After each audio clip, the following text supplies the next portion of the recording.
was a little girl, afraid of the big one. Hi everyone! My name is Rizame Bintaya with my partner. Harbijan Alagano. And now we will teach you how to disassemble and assemble system unit. By the way, we came from Padura, Espabo High School. Assemble and assemble the system unit. If your system unit is damaged, how will you going to assemble or disassemble the system unit?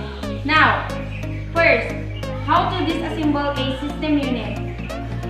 First is be ready and assemble system unit. And always apply the OHSP or Occupational Health and Safety Procedure. Then prepare the tools that needed in disassemble a system unit like Phillips head screwdriver, flathead screwdriver, brush to clean a system unit case, and then the anti-static mask. Now we are ready. We are ready to disassemble system unit. First, we will going to push the power off button 3 times to discharge the electricity inside the system unit.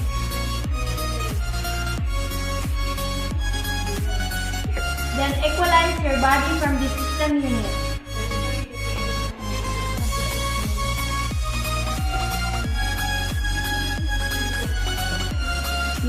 Since we already equalize our body to the system unit, so we will unscrew the side panel.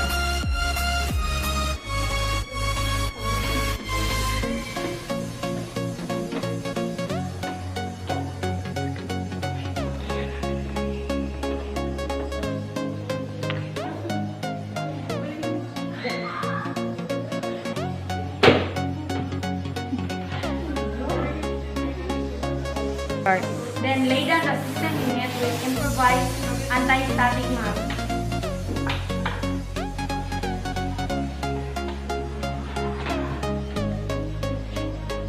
Unplug the connective wires that connect the motherboard, HDD, or etc.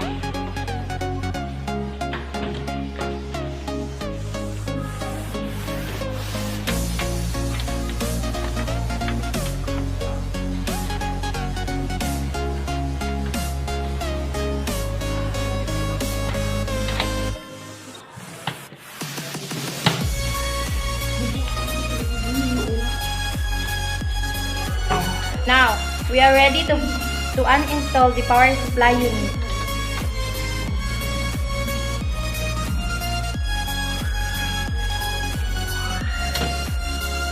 Power supply unit is used to supply electricity to the computer. Power supply is supplied the various part of the computer by the power supply unit like motherboard, hard disk drive, or HDD, DVD writer, and etc.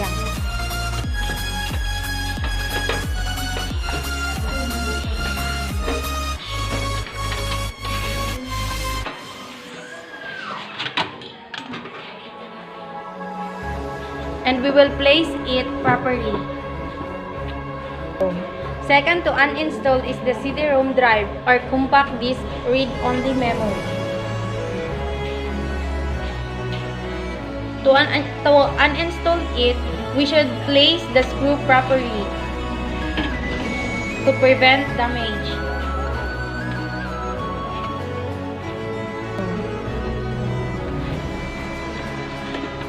This is our CD-ROM drive. CD-ROM is a small plastic disc on which large amount of information such as computer programs are stored in a form that cannot be changed. And it is used to read and write the information in the computer. The third to uninstall is the HDD or hard disk drive.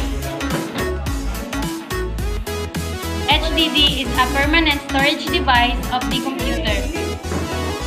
Did you know that the computer should have hard disk capacity of 500 GB or more? And HDD is a magnetic storage device. Finally, HDD can be damaged by dust. Therefore, we will take proper precautions during handling of. The next to uninstall is the fan. inflate it carefully.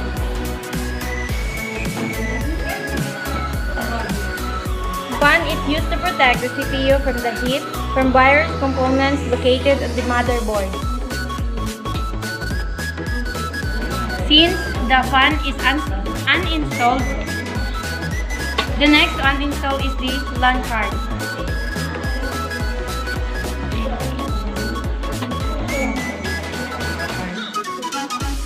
LAN card is used to connect the computer to the internet or other network. The proper handling of LAN card is not touch the IC on its side because it will cause damage. The LAN card is already uninstalled.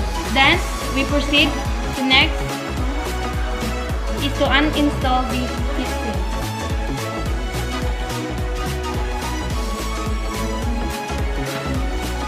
Place the screw properly.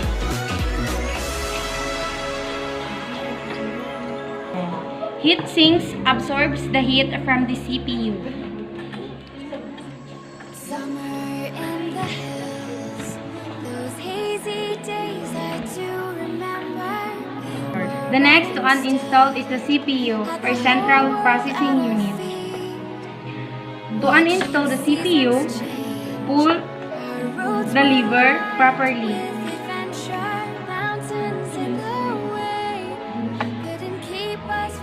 Pull diligently the lever in the processor socket that hand it properly because when the pins damage, it will not function.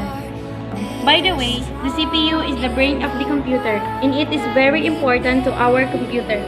Finally, to uninstall is our motherboard. Motherboard is consists of 8 bolts.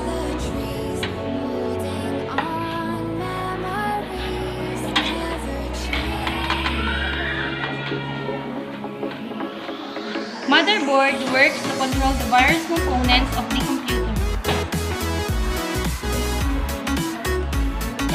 The proper handling of the motherboard is to hold it in its side because it is the proper handling of the motherboard.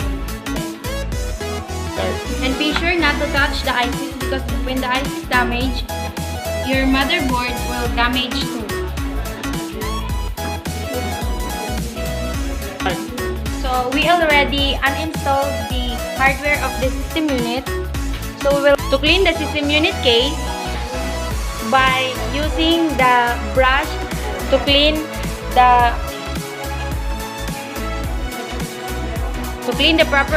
system unit properly. Lily was a little girl, afraid of the big wide world. She grew up